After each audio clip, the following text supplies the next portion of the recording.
Hi, I'm Bill Arnold. Thank you for listening to this podcast. There are many more podcasts available at myfaithradio.com. Your support makes this possible. Thank you.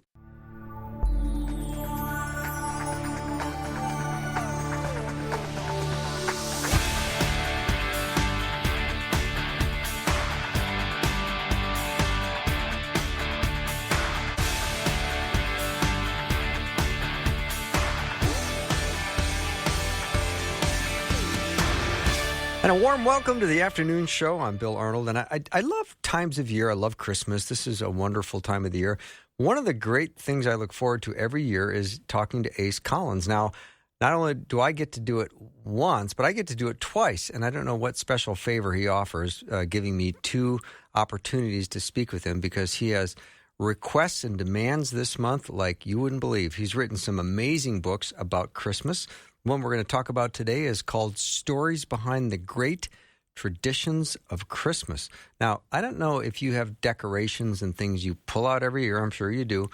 I practically want to suggest that this be part of your Christmas decorations, that you pull it out and every year put it on a coffee table because there's going to be someone that's going to pick up that book and learn something about the great traditions of Christmas, and I almost promise it'll lead to a spiritual conversation. So as much as I look forward to this time of the year and looking forward to talking to Ace, I always have a little bit of mixed feelings, like after today, we're not going to talk about the traditions of Christmas again till next year. And I never take it for granted that today we have an opportunity to do this because we never know how things can change in life. And so we want to celebrate this time together. Ace has written over 100 books. You can learn more about him at acecollins.com. Ace, welcome back. It is a joy to be back with you. And isn't joy a part of the holiday season? So anytime that we can talk about traditions or songs of Christmas, we are opening the door for people finding a deeper understanding of what this holiday and its traditions are all about. And as well as that, finding a way for us to expand the joy that we already feel during this kind of magical season. Mm-hmm. So if you have a particular tradition about Christmas, you can certainly text it over to me, 877-933-2484, and no doubt Ace will have an explanation for it. But Ace, I'm going to ask you to start us off by talking about Advent.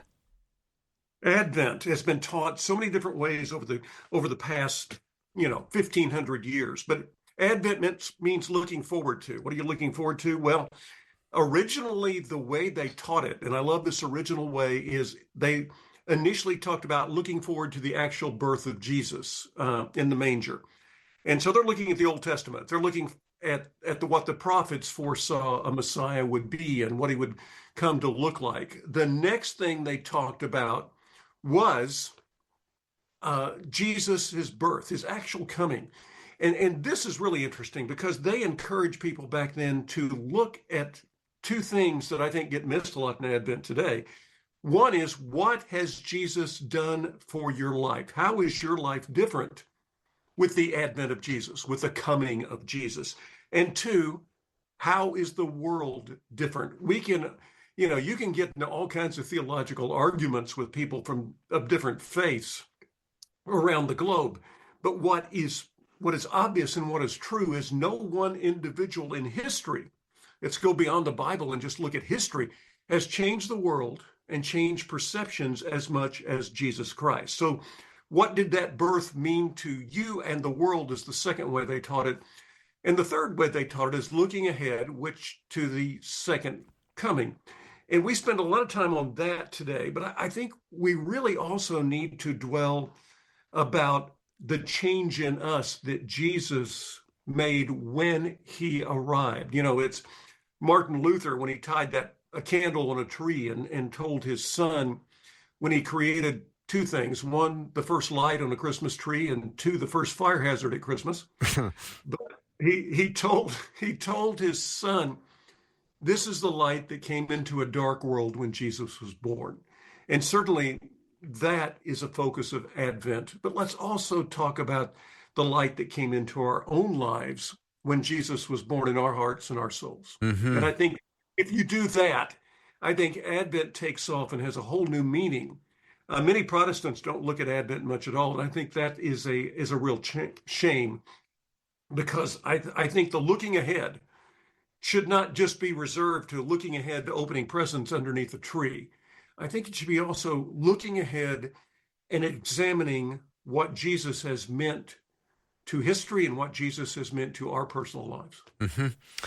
So, Ace, if you hang a little mistletoe in your house, I would say most people would say you get under that and you get a little kiss on the cheek. There's Yeah, got to be more to that.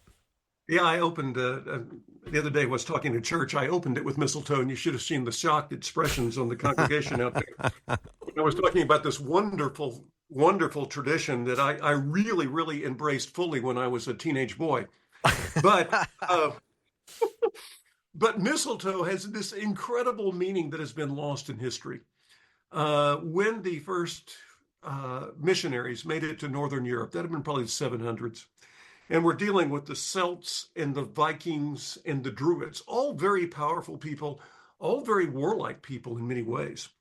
They were family oriented, though, but they were warlike in many ways. And they found out that these groups would not battle each other underneath a tree that had mistletoe in it because they viewed the mistletoe as a really mysterious plant because they thought trees died every winter and then came back to life magically in the spring. The missionaries seized upon this. They pointed out that that mistletoe plant growing out of that dead piece of wood represented Christ being crucified on the cross. The green leaves on that mistletoe plant represented that those nails, when he was crucified, could not kill him, that he came back to life, that Jesus was very much alive despite being crucified. In those areas, the mistletoe plants, some had white berries, some had red berries. The ones with white berries, they were explained, was the light that came into the world, that bright white light when Jesus came, and also the purity of Christ, represented by the pure white. The red represented his blood shed on a cross.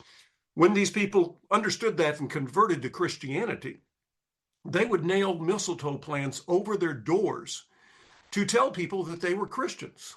It is not much different than you go back 1,300 years before when new Christians would either put an X over their door or signifying they're Christians, or put a fish over their doors, a fish symbol over their door signifying that they were Christian.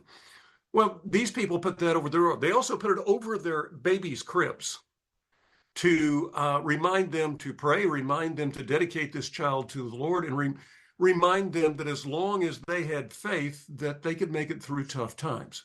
And finally, because they wanted their children, when they got married, to be grounded in faith, those groups up in Northern Europe would have a mistletoe plant over their bride and groom as they got married.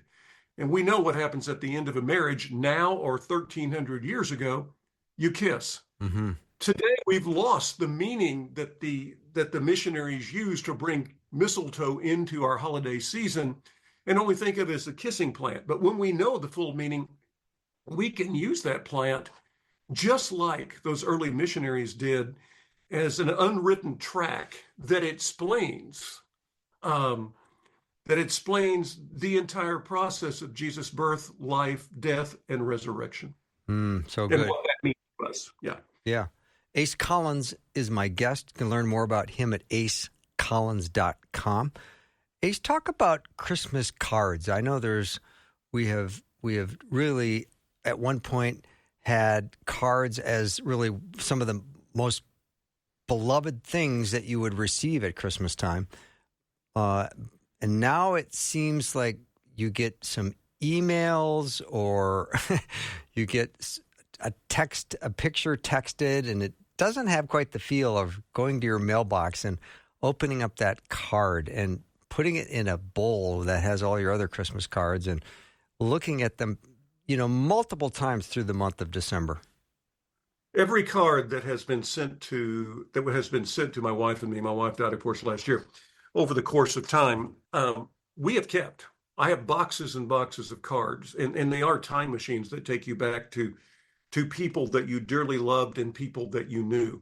The Christmas card tradition began in 1843. There was an Englishman named Sir Henry Cole who was very, very busy and very, very important. Obviously, he was a knight, so his importance had been established back in the 40s. And it was in Victorian times, it was considered rude, if you will, not to answer a piece of correspondence or mail.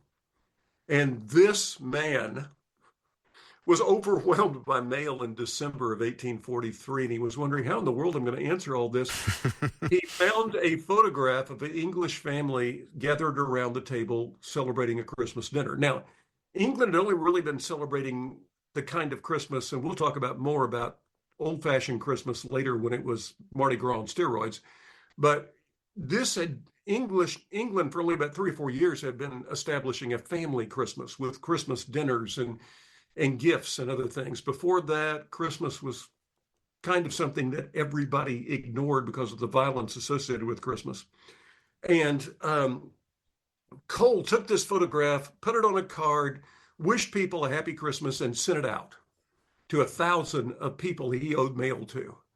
They were so impressed the next year, they went and actually found out who the printer was and had the same printer card made for themselves. And within 10 years, Christmas cards were very, very important in Great Britain. It would be the 1870s with the advent of really reliable mail service in the United States and penny postage that Christmas cards became very important in the United States. I take mine a step further than most people do. I think I've sent out this year 167 cards, and I send them out with notes attached to each one of them, thanking people for what they have done for me, either in my life or maybe just this year, how they've inspired me. And so therefore my Christmas cards become not just a way of sending a greeting, but also a way of telling others that are receiving those cards that they had great value to me. And I think that's one of the greatest gifts that we can give each other at Christmas is value.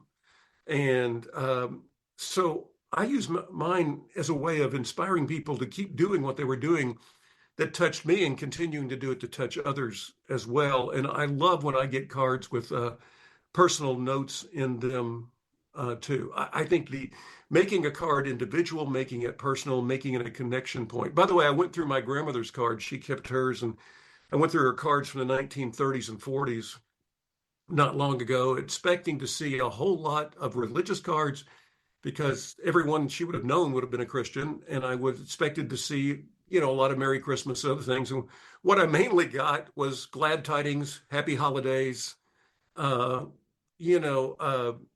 things like that, wishes for the holiday season, and with a lot of notes written in them. And they were not nearly as religious as I thought they would be.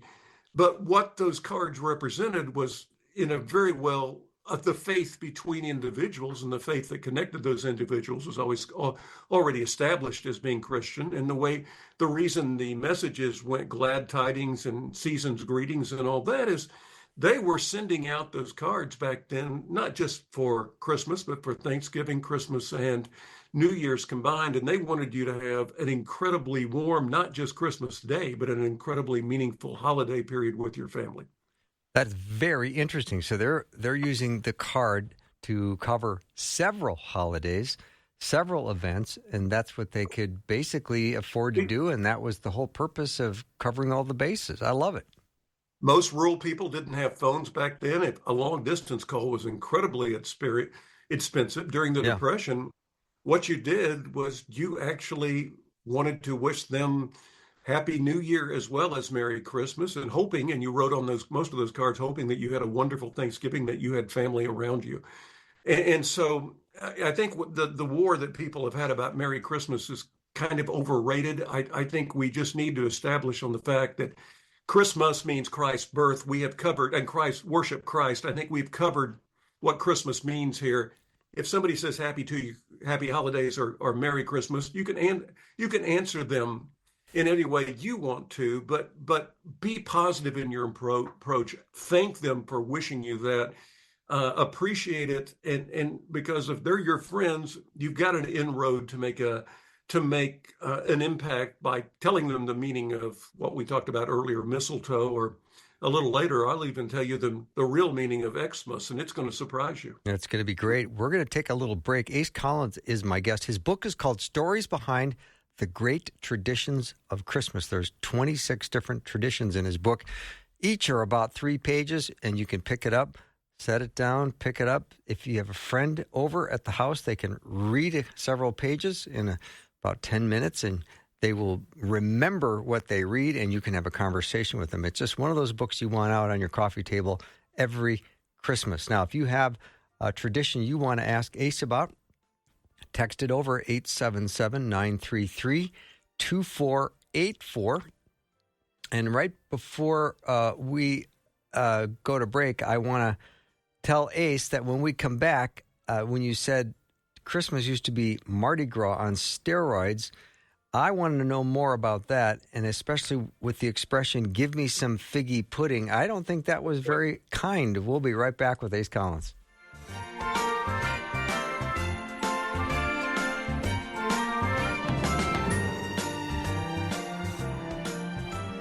There's a lot we've been through together this year, but time is running out. Will you stand with Faith Radio and give before the end of the year? When you give, more people are led to Christ. Your gift means more impact on the hearts of believers to encourage them to persevere. Faith Radio is listener-supported, and it isn't possible without you. Thank you for giving your gift by calling or texting the word GIVE to 877-933-2484 or by clicking the donate button at myfaithradio.com. Thank you so much. So glad to have another opportunity this December to talk to Ace Collins. His book is Stories Behind the Great Traditions of Christmas. And Ace, at one point, it was a pretty obnoxious party, wasn't it? When you wish for an old-fashioned Christmas in the United States or Great Britain, don't go back very far. All right. Let's go back to the 1840s, no further than that. It always surprises people when I tell folks that if you were not Protestant or Lutheran, you avoided Christmas with a passion before 1840. As a matter of fact, Congress would meet on Christmas Day. The president's office would be open unless Christmas Day just happened to fall on a Sunday. Most stores and businesses and restaurants were open on Christmas Day as well. And most Protestants pretty much ignored Christmas altogether because of the reputation it had. We have to go back to about 330 AD to figure out why that happened, because up until then, Christmas was celebrated all kinds of different times of the year. Individual churches would decide when they wanted to celebrate Christmas. Different sections of the world would celebrate Christmas in the summer, in the spring, in the fall. And finally, a council of the wisest officials of the church decided to put Christmas on December 25th. The reason was this was the most raucous of all Roman celebrations, and they had a lot of Christians who would get involved in these celebrations, and it'd include days of drinking and partying and just all kinds of debauchery. And so the church leaders, in their wisdom, thought if we set Christmas on this day, we'll get them away from all of this, and our flock will now not get involved in these horrible things and worship Jesus instead. Well, what the Roman Empire's Christians did was develop drinking and debauchery as a part of celebrating Christmas. And that is why Oliver Cromwell outlawed Christmas in Great Britain when he overthrew the crown. I mean, it was that kind of holiday. The places where the Roman Empire did not have any influence, Eastern Europe, they developed real holidays that worshiped Jesus, that looked at the entire history of faith, and they developed things like Advent. They developed nativity scenes. They developed traditions of families coming together over Christmas dinner. Well, in the United States, extra law enforcement was needed each and every year because of the violence up and down the East Coast for Christmas. Boston, New York, and others always had extra policemen because drunken men would go out, and you mentioned the song a while ago about the figgy pudding. They would just insert whatever it is they wanted. when they went to wealthy people's houses, and you better give it to them. More than likely, what they asked for the most was some type of alcoholic beverage, Mm-hmm. and either that or money. And it was trick or treat, and the tricks were pretty horrible. So you tended to give them what you wanted, unless your house was already surrounded by policemen who kind of protected you. And therefore, children and women didn't go out on Christmas Day. What changed it? In Great Britain, what changed it was Prince Albert marrying Queen Victoria. Prince Albert was a German who brought all the German traditions of family and dinners and presents and trees to Great Britain, and that was about 1840. In the United States, at the same time, a minister who knew about the German traditions of Christmas and the way the Lutherans and the Catholics looked at Christmas, he wrote a poem for his children that was called A Visit from St. Nick. He wanted them to understand the way Christmas was in other parts of the world. And that poem was published, ironically enough, for the next 5 years in newspapers across the United States.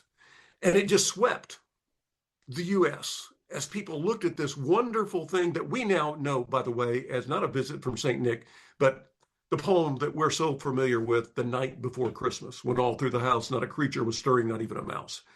Well, St. Nicholas was thereby introduced into the United States culture. And stores in the cities and small towns suddenly realized that if they could seize upon this, they could sell a lot of toys for gifts for children. And the focus went from drinking and partying to children in Great Britain Mm. and the United States. And it was therefore the commercialization of Christmas, if you will, caused by this poem, that opened up the doors of churches to actually be able to safely worship on Christmas Eve and Christmas Day. So we owe Santa Claus something as as Christians for opening those doors to us and suddenly turning it into a holiday that we focused not on drinking and carousing and partying, but we focused on the actual meaning of Christ coming to the earth, as Martin Luther said, bringing a light into a dark world, and also focusing especially on children of our own and grandchildren. And so by 1850, Congress was no longer meeting on Christmas Day. Churches everywhere were having special events like children's choirs and everything else. So if you want an old-fashioned Christmas, you want a Christmas that dates back about 170 years, no more than that. Okay. And Ace, you said that the government would be working on the 25th on Christmas Day if it wasn't a Yes, Sunday. exactly.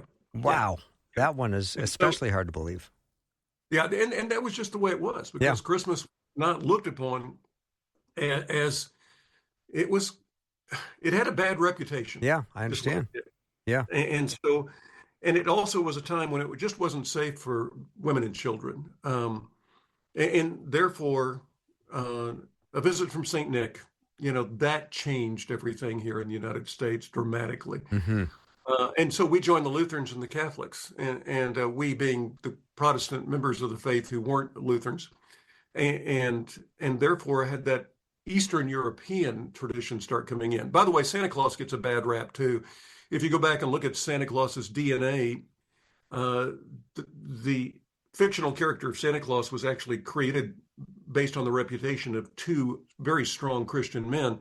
One was Nicholas of Baria, who constantly gave to the poor.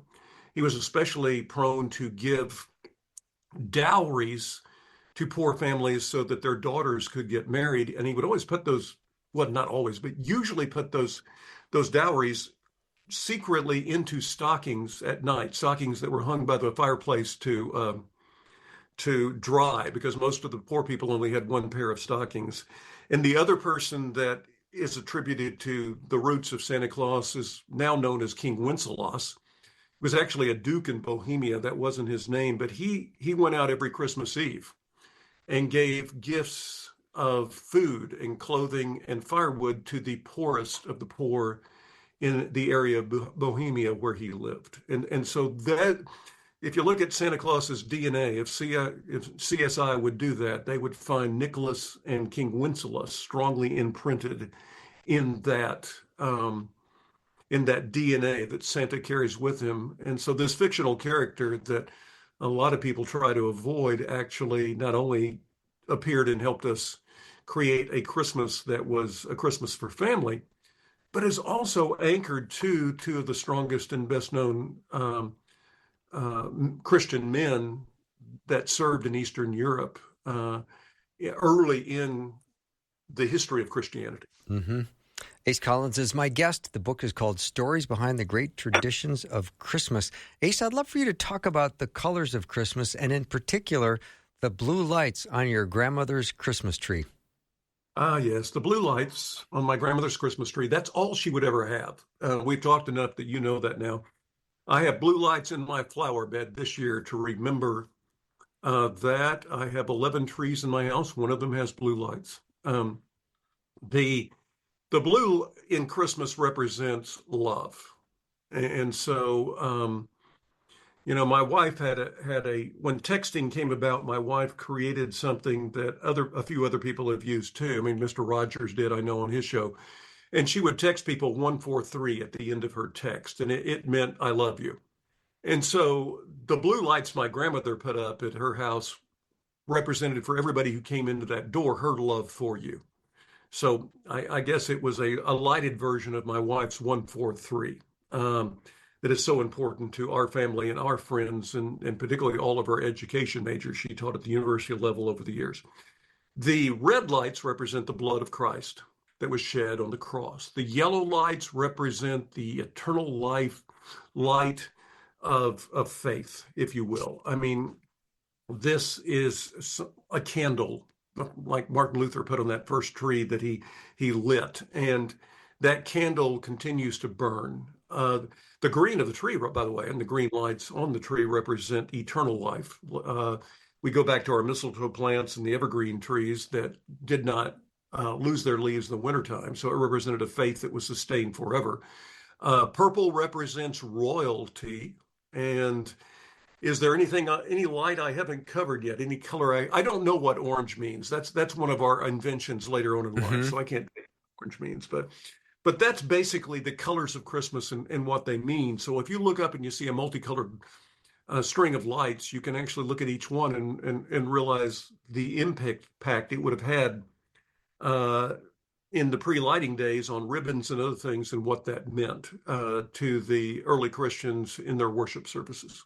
Ace, explain one more time the 143. I don't know if I fully understood that. 143 represents, one represents I, one letter, four represents love, four letters. Three represents I love you. Gotcha. Okay, thank you. Letters. And my kids who are in my home group have added something to it, and they gave me a bracelet that said this before they left from college this year. I feed between 50 and 70 college kids at my house every Sunday night. And they gave me a 1436. And the six, they told me, represents always. Oh, and so sweet. They text me 1436 when they text me. And it has become a part of what the Collins family is all about. And it's spreading. I actually saw a volleyball team this year that knew Kathy well that actually had 143 on their sleeves. Oh, that is really lovely. That must have really touched you. It touches me every time I see it, yeah. and it's something that has become. She did it also when her kids were playing sporting events and stuff. 143 gave her the opportunity when they were warming up and stuff. She would flash them 143 with her hands to make sure that they knew that they had her full support. And so there's a tradition in our town and with people who know Kathy that the last thing you tell somebody before they walk off is 143. Okay, that's beautiful.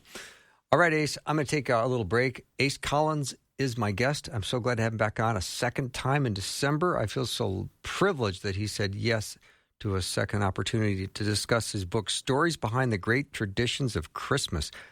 Now, we're going to come back and talk about some more, but if you've got a tradition you especially like and maybe would love to have some more background information on it, you can text the tradition over, and I'll ask Ace. The number to text is 877-933-2484. And again, the book is called Stories Behind the Great Traditions of Christmas.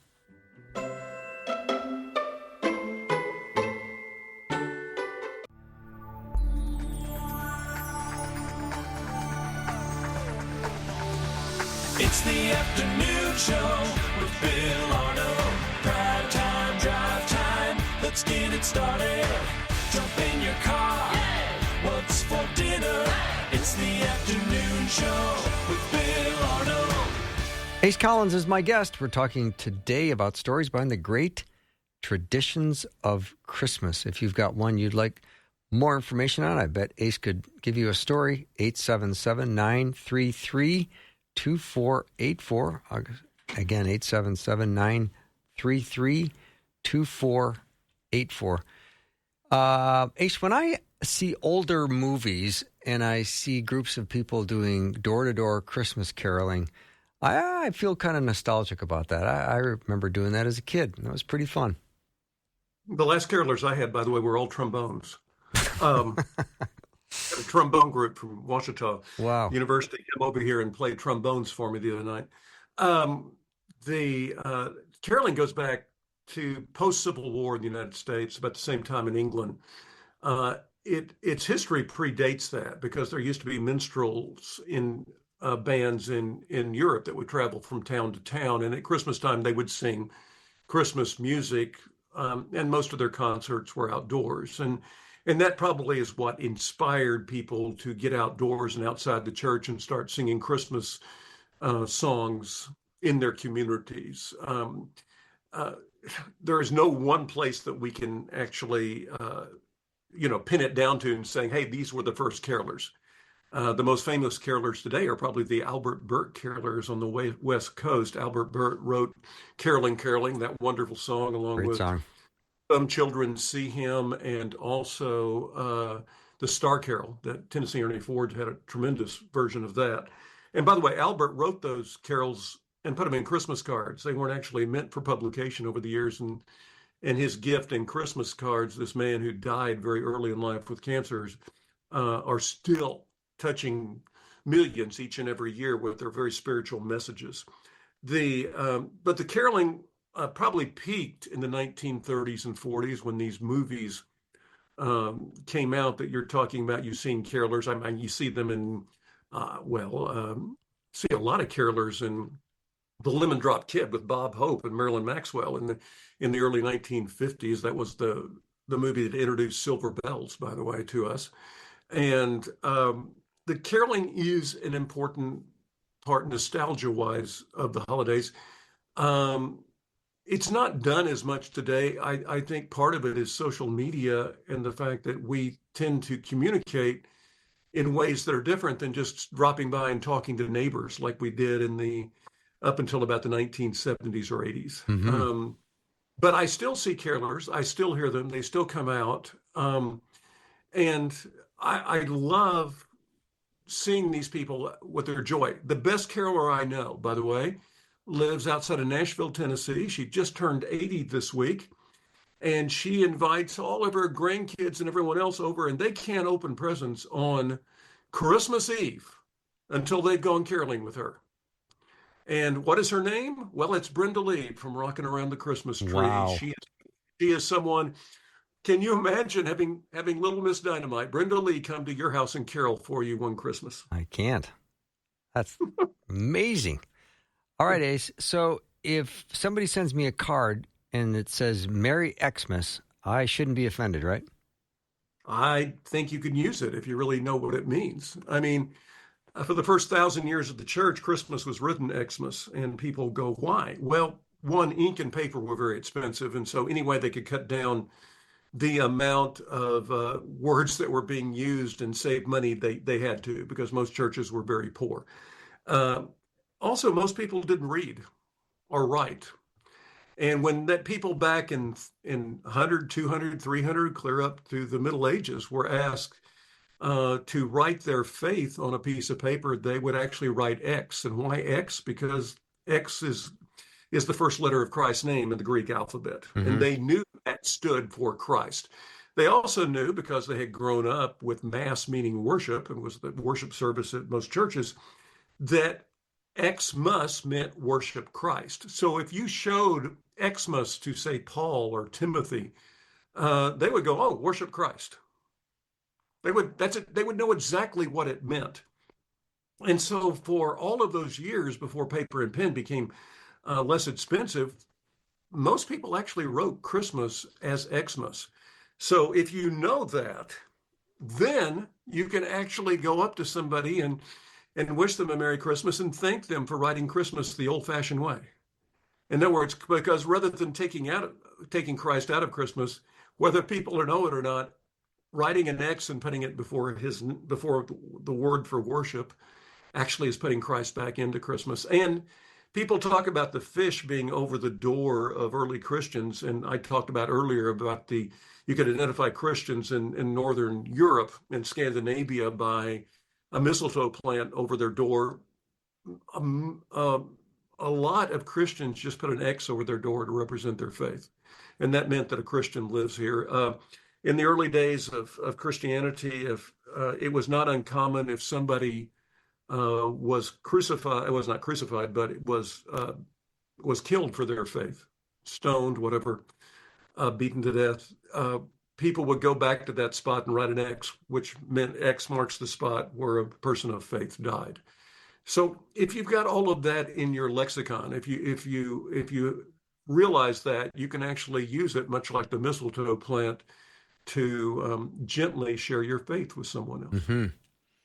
I'm talking to Ace Collins. His book is Stories Behind the Great Traditions of Christmas, a great little book to have on your coffee table throughout the Christmas season. You will enjoy it. You can pick it up for 5 minutes and learn a lot. Ace, talk about Handel's Messiah, one of the most beautiful pieces of music that we have, period. Yeah, and if we'd been talking about Handel's Messiah 200 years ago, we'd have been talking about Easter, because that's when it was performed 200 years ago. It was at Easter, because it is the entire story of Jesus' life told through, by and large, Old Testament scripture. Handel was the Elvis of his time. I mean, he had moved from Germany to England. He was celebrated. He was invited to all the royal parties. Everybody wanted his autograph. Handel's music, and he wrote oratorios, which were small little plays, if you will, set to music, and put together in a minimum of parts. But that music faded out of style, and Handel had not invested well, and suddenly he finds himself in his early 50s living on the wrong side of the tracks, if there had been tracks back then, and living in a world where he owed his debtors. His biggest fear was going to a debtor's prison. He was losing his eyesight due to cataracts. His health was bad.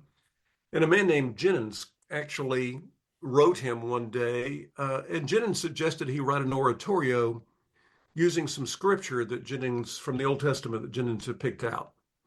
Well, for starters, nobody listened to Jennings. He was a crazy guy. He was wealthy, but he had all these eccentric ideas. But, what else did Handel have to do? He was dodging debt collectors.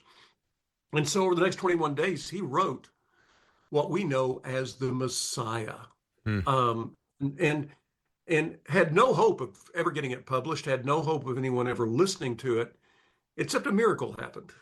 And that is one of his old acquaintances invited him to Ireland to perform some of his music with a small group to raise money for charity hospitals.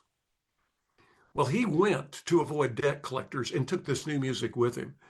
And it made such a big splash at these charity productions that when he got back to London, people wanted to hear it there as well.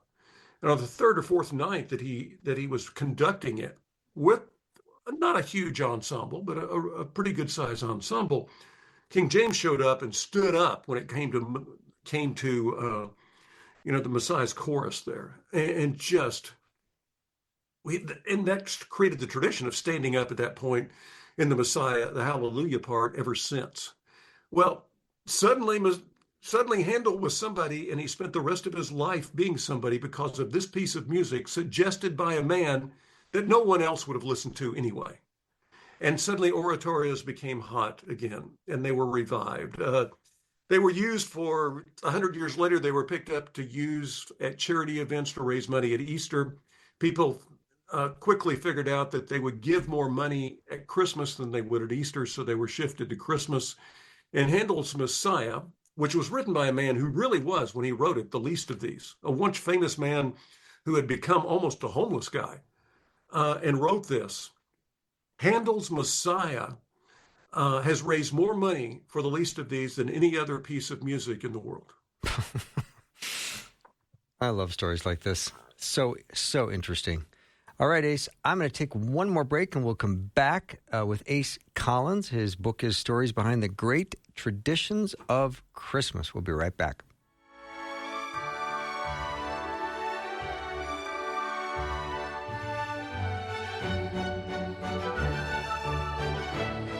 Psst, have you heard the news? Listening just got better with the new and improved Faith Radio app. No more restrictions, no more static, no more missing your favorite shows. Now, listen when you want, where you want, and share with everyone. When you need hope, encouragement, Jesus, it's right there on your phone. Text the word app to 877-933-2484 and follow the link or search Faith Radio Network in your app store.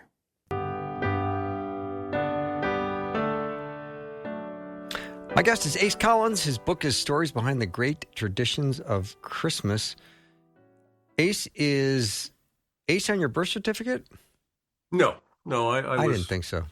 I was at Baylor University, and there were 4 Andrew Collinses, and they were looking for nicknames for all of us. And my grandfather, who happened to be a Baptist preacher, had taught me how to play hearts, and I won the University Hearts Championship playing an ace of hearts on a run.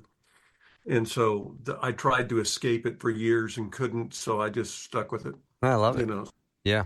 And so there are a lot of, back then you could look at a New York phone book and find 24 pages of Andrew Collinses. So I'm probably better off being who I am. I question whether my kids even know my first name, my real first name. Yeah. So they've grown up with. Another way to stand apart is to write over 100 books. That'll help. Yeah. Well, it's, the first 50 or so were written to make sure that I made all the house payments and the car payments, and so that, Willie Nelson, by the way, and I'll mention him because he wrote what I think of as the, you talk about Handel in the least of these. Willie wrote a song called Pretty Paper that if you listen to the lyrics, it's about a homeless guy. And Willie was pretty close to homeless when he wrote that song. But, and I love that song because of the subtle message it has in it. But, you write when you're hungry, and you're inspired to write when you're hungry. And I think some of the best work I had was back in those days when I didn't have a name for myself, and I certainly was writing whatever I could find and just being thrilled when one person read something. I mean, that meant a great deal to me. So yeah, writing is important. By the way, we haven't mentioned Christmas trees. We're getting to that. Okay. So coming up next on the questions I have for you is Christmas trees. Okay, maybe I wasn't anticipating that. Okay. The Christmas trees were initially not used at Christmas, but they were used by early missionaries as a symbol of a way of explaining faith, because evergreens were triangular in shape. The early missionaries explained that the triangle shape represented the Trinity, the Father, the Son, the Holy Ghost.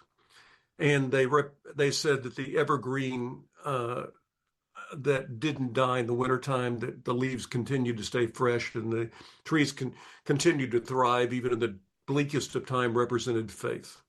And if you had faith in God, then you would survive as well. They were brought inside the church initially as a creation tree. They would do a lot of plays back in the 400s, 500s, 600s, and it was the creation tree when little kids would play Adam and Eve. And so that is where the tree was brought into the church. It was first brought into a home about 550, 600 years ago in Latvia. And that is the first Christmas tree that we ever have. The Latvians hung it upside down from their ceilings. And I've always had nightmares about that because I'm sitting here thinking, if you ever have bought a live tree with one of those tree holders and tried to get it straight, and you had your lovely spouse off to one side going, I think it's leaning to the right, hon. We got to fix that. Can you imagine being on a ladder trying to nail that thing to a ceiling and having your wife tell you that, oh, no, a little more to the left, The French turned it over about 50 years later, and so the Christmas tree has been a symbol of Christmas forever. I mean, it's been a symbol of used by various faiths over the years as well, clear back to the Egyptians. But Christmas trees opened the door for us once again to to to tell about how the tree took on a Christian meaning. I was asked, by the way, by a caller about 3 or 4 years ago in Colorado Springs. Almost all of the traditions you talk about do have some pagan roots, and except for gifts, maybe, and angels, maybe most of them do. But by the same token, we all have pagan roots as well. And when we became Christians, those our lives were transformed. And the early missionaries who used these various symbols of pagan cultures transformed them into important symbols of Christianity for these people they reached. And so, we talk about Christ being transforming.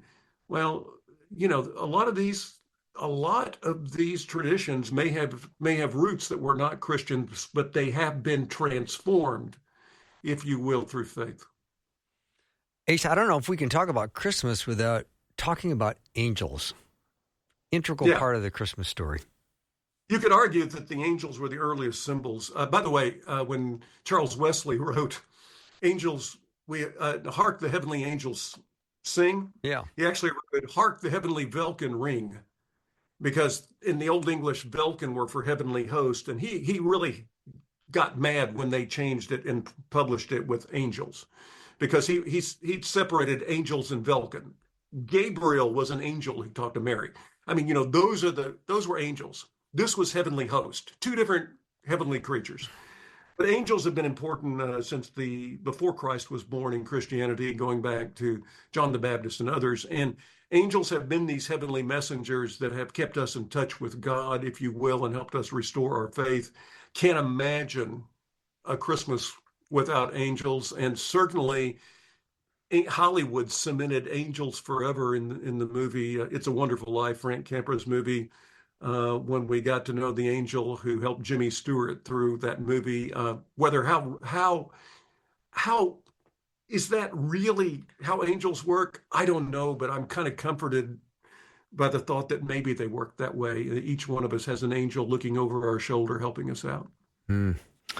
So, Ace, we just have a couple of minutes left, and when you look back over all of the Christmases that you have lived, do you have anything that stands out that I'll never forget that one year and something that happened that still runs to the top of your mind when you think of Christmas? Yeah, I think about 6, 7 years ago, my wife had a high school kid walk into her office, and this kid came from a really terrible background. Her parents were both drug addicts, had never been married, and this kid was just touring with her high school class. And she, at the end of a 2-hour conversation, she had a picture made with my wife, and she hugged Kathy, and she said, "I've looked my whole life for my real mom, and I just found her." Oh. Kathy texted me the picture and said, "We got a daughter." And the first Christmas that Jasmine called me Dad, I remember where I was and what I was doing, and realizing that we had an unexpected member of our family that didn't carry our DNA, but certainly carried our spirit and our life and our light too. And so I think of all the Christmases I've had, hearing Jasmine say Dad at Christmas for the first time probably represented Christmas as much as anything else, and also represented what we're all supposed to do. We gave a child that had never had value, and that child became an integral part and remains an integral part of our family, and brought me a granddaughter named Emily this year. So Oh, wow. I mean, and she's following my wife's footsteps. She's a first grade teacher. Yeah. So I love, that's probably, there's so many memories, but Yeah. that's one that really stands out. Yeah. Now, with about 45 seconds left, do share how Christmas is now for you without your dear wife. I posted on Facebook today her singing "Merry Christmas, Darling" by the Carpenters. That was probably her favorite Christmas song, and she had a beautiful voice. Christmas without Kathy is not easy, but Kathy's object in life was to educate and to bring joy and value to others. So I continue to feed 50 to 70 college kids like we have every Sunday night for the last 50 years. And Christmas, I will continue to try to bring the joy that she felt in the holidays to everyone that I can possibly meet and leave them feeling a 143 like she left everyone feeling it. Yeah. Ace, you're a treasure. Thank you, my friend, and have a wonderful and mighty Christmas. Mighty Christmas to you as well. Thank you so much. We will take a short break and be back with more in just a minute.